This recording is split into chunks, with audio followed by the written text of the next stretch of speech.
Bajaj Pulsar NS 400 jet. এই বাইকটা Indian bike মার্কেটে কতটুকু নিজের ভ্যালু ধরে রাখতে পারবে, এই বিষয়টা আপনার কাছে কি মনে হয়? সম্পূর্ণ বিষয়ের আলোচনা থাকবে আজকের এই ভিডিওতে। আপনি জানতে পারবেন বাইকটা আপনি কেন কিনবেন বা আপনার কেনা প্রয়োজন হবে কিনা, নাকি বাইকটা না কিনলেও চলবে, কারণ এই সেগমেন্টে আরো অনেক বাইকই আছে। তবে আজকের ভিডিওতে বাইকটা কেনার কিছু ইফেক্টিভ বিষয় আপনি জানতে পারবেন। প্রথমেই আসে অবশ্য বাইকের প্রাইস। বাইকের প্রাইস রেঞ্জ অনুযায়ী বাইকের ইঞ্জিন পারফরম্যান্স ক্ষমতা এটা আসলে সত্যি দুর্দান্ত। বর্তমানে বাইকটার প্রাইস 1,83,563 রুপি। এখন এই প্রাইসে কিন্তু আপনি 150cc অনেক বাইক পাচ্ছেন, আর এটা হচ্ছে একটা 400cc বাইক। কোথায় 150cc বাইক আর কোথায় 400cc বাইক, আসলে পার্থক্য কিন্তু ব্যাপক। প্রাইস রেঞ্জ অনুযায়ী আমার কাছে মনে হয় এই বাইকটা আসলে 1 নাম্বার পজিশনে থাকবে। যদি বাইকের লুকসের কথা বলি, বাইকের লুকসটাও কিন্তু খুব একটা খারাপ না, দেখতে আসলে ভালোই। তবে যে আহামরি খুব বেশি সুন্দর এটা বলা যাবে না। বিশেষ করে বাইকের ফ্রন্টের লুকসটা আমার কাছে ভালো লেগেছে, কিন্তু বাইকের বডি স্ট্রাকচার আরো একটু বেশি মাস্কুলার হতে পারত। বাইকটার ইঞ্জিনে ডমিনার বাইকের মতোই প্রায় সিমিলার ইঞ্জিন ইউজ করা হয়েছে। এছাড়াও এই বাইকের থ্রোটল রেসপন্স আপনাকে স্যাটিসফাই করবে, কারণ বাইকের পাওয়ার এবং টর্ক ডেলিভারি ক্ষমতা আসলেই দুর্দান্ত। যেহেতু এটা 400cc একটা বাইক, সেক্ষেত্রে তো এটার পাওয়ার এবং টর্ক ডেলিভারি ক্ষমতা বেশি হবেই। তবে এখানে আমি দুর্দান্ত বলছি এই কারণে এই বাইকের প্রাইস রেঞ্জ খুবই কম, আর এই প্রাইসে আপনি এরকম পাওয়ার ডেলিভারি পাচ্ছেন, এটা আসলে ইমপ্রেসিভ।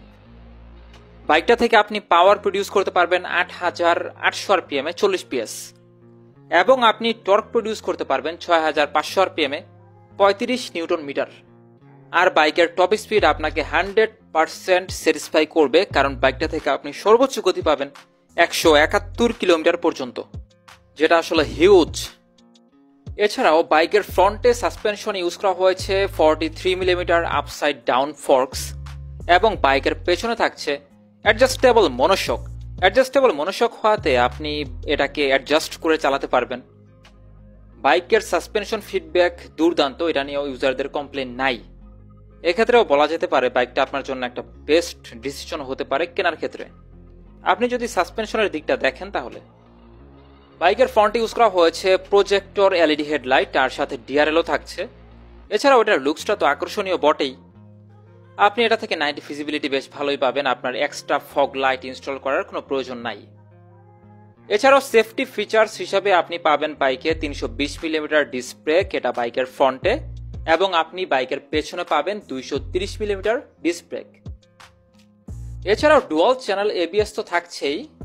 বাইকের ব্রেকিং বাইট নিয়ে এক্সপেকটেশন করা যায় কোনো প্রকার কমপ্লেইন থাকবে না। বাইকের টায়ার সাইজটাও কিন্তু হিউজ মোটা। বাইকের ফ্রন্টের জায়গাতে টায়ার সাইজ 110 এবং পেছনের জায়গাতে টায়ার সাইজ 150। সব মিলিয়ে বাইকটা আপনার জন্য একটা প্যাকেজ হতে পারে, আমি আবারও বলছি, বাইকের প্রাইস রেঞ্জ অনুযায়ী।